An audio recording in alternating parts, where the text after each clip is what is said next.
Hallo und herzlich willkommen zu einer neuen Folge unseres Podcasts zum Deutschlernen. Schön, dass du wieder dabei bist. Heute sprechen wir über ein Thema, das viele Menschen kennen: Freizeit, Stress und die Frage: Wann habe ich eigentlich Zeit für mich? Vielleicht arbeitest du viel, hast Familie, musst für die Schule oder den Kurs lernen. Und manchmal merkst du, ich bin müde, ich habe keine Energie und ich weiß gar nicht mehr, was mir Spaß macht. Genau darüber reden wir heute. In der Schule und im Beruf hören wir oft: Du musst fleißig sein, du musst viel machen, du musst immer funktionieren. Viele Menschen haben das Gefühl, sie müssen immer etwas leisten: E-Mails beantworten, Aufgaben erledigen, Kinder versorgen, im Haushalt helfen, Rechnungen bezahlen.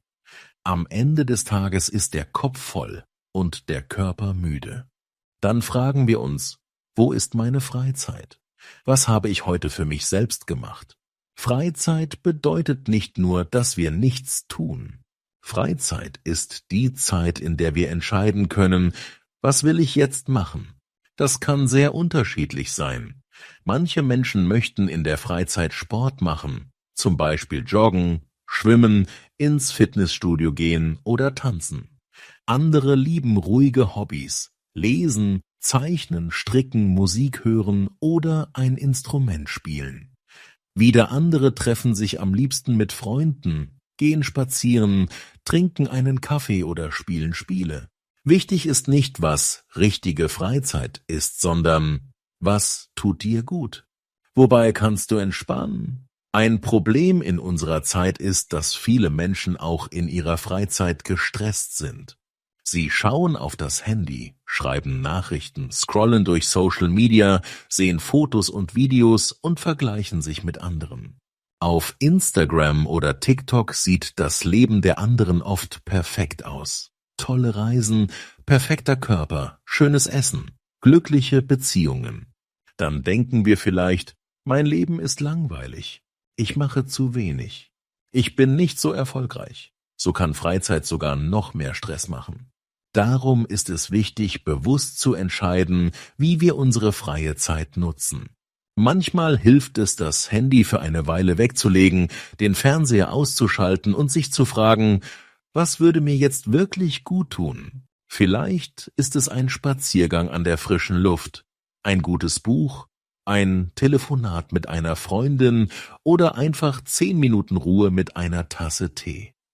Viele Menschen merken, wenn sie einmal wirklich Pause machen, kommen plötzlich neue Gedanken, Ideen und auch Energie. Freizeit ist nicht nur Luxus, also etwas, das man nur hat, wenn man reich oder sehr frei ist. Freizeit ist wichtig für unsere Gesundheit. Wenn wir nie Pause machen, kann der Körper krank werden. Wir sind ständig angespannt, schlafen schlecht, haben vielleicht Kopfschmerzen oder Bauchschmerzen. Unser Kopf hat keine Zeit, die Erlebnisse des Tages zu sortieren.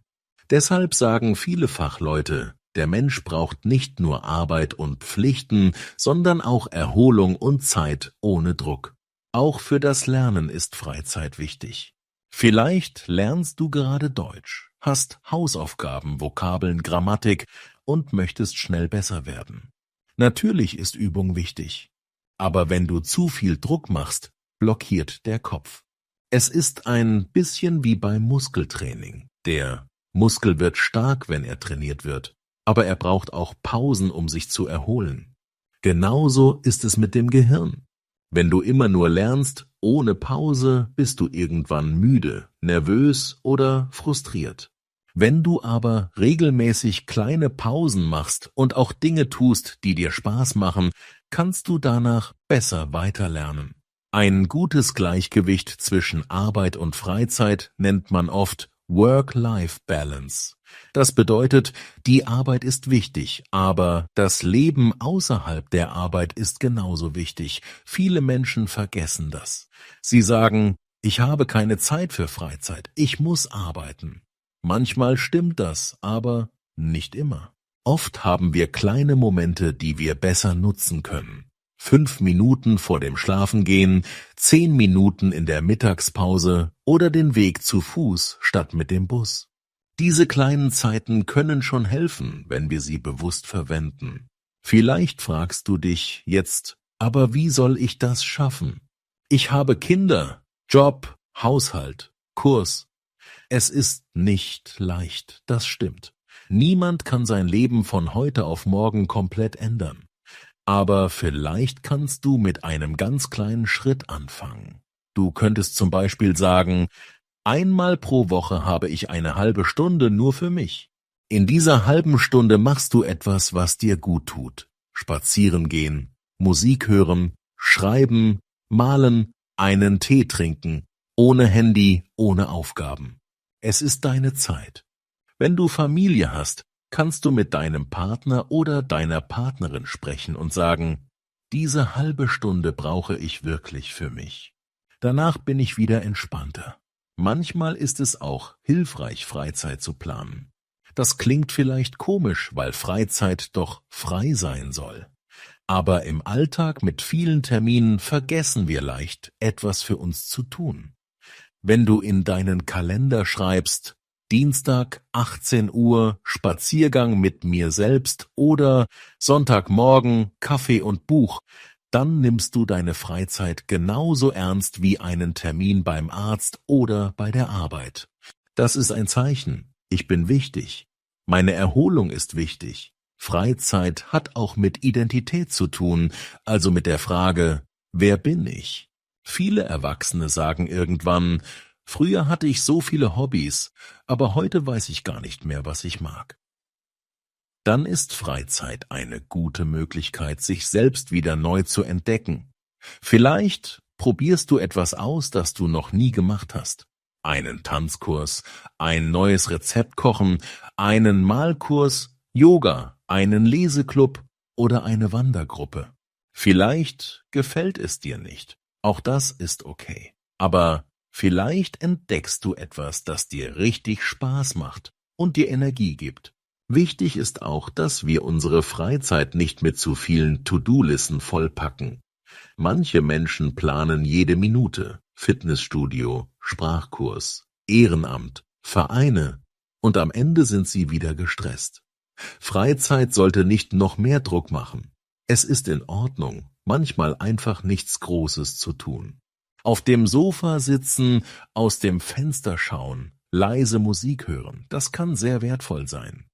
In diesen ruhigen Momenten spüren wir, wie es uns wirklich geht. Natürlich ist Freizeit für jeden Menschen anders. Manche brauchen viel Ruhe und Zeit alleine. Andere brauchen viel Kontakt mit Menschen und werden in Gesellschaft erst richtig wach. Es ist wichtig, dass du herausfindest, was brauche ich, welche Art von Freizeit gibt mir Kraft. Wann fühle ich mich danach besser? Nicht müder als vorher. Zum Schluss dieser Folge möchte ich dir ein paar Fragen mitgeben, über die du nachdenken kannst. Wie viel echte Freizeit hast du in einer normalen Woche? Welche Aktivitäten machen dir wirklich Spaß und geben dir Energie? Gibt es etwas Kleines, das du schon in den nächsten Tagen ausprobieren kannst? Zum Beispiel ein kurzer Spaziergang, ein Abend ohne Handy oder ein Treffen mit einem Menschen, den du magst?